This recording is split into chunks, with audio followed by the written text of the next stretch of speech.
Hello guys, അപ്പോൾ ഞാൻ ഇന്ന് പറയാൻ പോകുന്നത് കുറേ ആൾക്കാർ വന്നിട്ട് ചോദിച്ചിരുന്നു ഫോൺ ലാഗാണ്, അത് ശരിയാക്കാൻ പറ്റിയ വഴിയുണ്ടോയെന്ന്.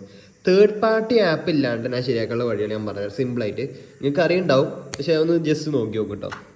ഫസ്റ്റത്തെ വഴി എന്ന് പറയുന്നത് നിങ്ങൾ ഗെയിം സെറ്റിങ്സിൽ പോവുക, ഗ്രാഫിക്സിൽ പോവുക, എന്നിട്ട് കേട്ടോ ലോവസ്റ്റ് പ്രിഫറബിൾ ഇതിലുണ്ടല്ലോ സ്റ്റേഡിയം ഗ്രാഫിക്സ് ലോവസ്റ്റ് വെച്ച് കഴിഞ്ഞാൽ ഇത് വെക്കില്ല കേട്ടോ, കമൻറ്ററി വെക്കില്ല.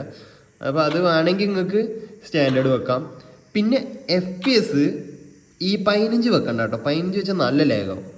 20 മിനിമം വേണം, അല്ലെങ്കിൽ ഒരു സ്റ്റെക്കായി പോകണ ഒരു തോന്നും. പിന്നെയുള്ള രണ്ടാമത് സെറ്റിംഗ് ഞാൻ പറയാം, ഇതുള്ളത് നിങ്ങളുടെ ഫോണിലുള്ളതാണ്, ഞാൻ കാണിച്ചു തരാം. അത് നിങ്ങൾക്ക് മറ്റേ അബൌട്ട് ഫോണിൽ പോയിട്ട് വേർഷനിൽ ഞെക്കി കഴിഞ്ഞാൽ സാധനം വരും. ഞാൻ ഞെക്കിയോണ്ട് ഡെവലപ്പർ ഓപ്ഷൻ വന്നിട്ടുണ്ട്, നേരെ ഡെവലപ്പർ ഓപ്ഷൻ അടിക്കുക, വേർഷനിൽ ഒരു 5-6 പ്രാവശ്യം ഞെക്കിയാൽ മതി.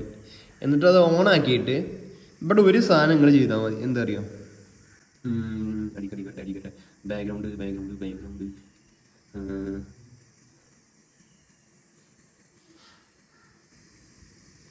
വേണ്ട ബാക്ക്ഗ്രൗണ്ട് പ്രോസസ്സ്, അത് നോ ബാക്ക്ഗ്രൗണ്ട് പ്രോസസ്സ് ആക്കുക. ഇതാകുമ്പോൾ ഇങ്ങോട്ട് എന്താ അറിയോ, നിങ്ങളുടെ ബാക്ക്ഗ്രൗണ്ടിൽ ഒരു ആപ്പും വർക്കില്ല. അപ്പോൾ മെയിൻലി ഫോക്കസ് നിങ്ങളുടെ ഗെയിമിലേക്ക് ആയിരിക്കും, മനസ്സിലായില്ലേ? വാട്സപ്പ്, ഇൻസ്റ്റാഗ്രാം, യൂട്യൂബ് ഇതൊക്കെ ഓണായി കിടക്കുന്നുണ്ടെങ്കിൽ അതൊക്കെ ക്ലോസ് ചെയ്യും.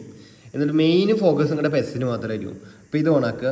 പിന്നെ അനിമേഷൻ്റെ ഒരു സാധനം ഉണ്ട്, ഞാൻ കാണിച്ചത്. അനിമേഷൻ്റെ ഈ സാധനം വേണമെങ്കിൽ ഓഫ് ചെയ്തിട്ടോളൂ, അപ്പോൾ കുറച്ചുകൂടി ഒന്ന് ഫാസ്റ്റ് ആവും ഫോണ്. പക്ഷെ വലിയ ഉപകാരമില്ലാന്ന് തോന്നുന്നു. ഈ സാധനം ഉപകാരമുണ്ട് കേട്ടോ, ഈ ബാക്ക്ഗ്രൗണ്ട് പ്രോസസ്സിൻ്റെ സാധനം ഇത് നല്ല ഉപകാരമുണ്ട്. നിങ്ങൾ എന്തായാലും നോക്കി നോക്കിയിട്ട് പറയാം കേട്ടോ. ബൈ.